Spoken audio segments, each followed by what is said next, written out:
Happy new year to all. নতুন বছর যেন সকলের জীবনে নতুন স্বপ্ন নিয়ে আসে, এই কামনা করি।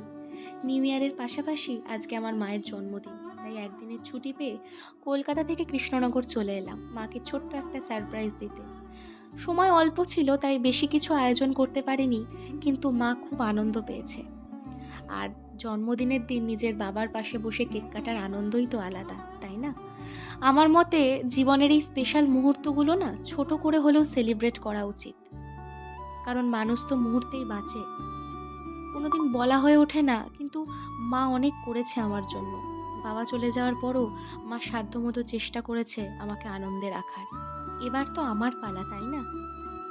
সত্যি কথা বলতে নিজের রোজগারের টাকায় বাবা-মায়ের জন্য কিছু করতে পারার মধ্যে না একটা অদ্ভুত শান্তি আছে, আনন্দ আছে।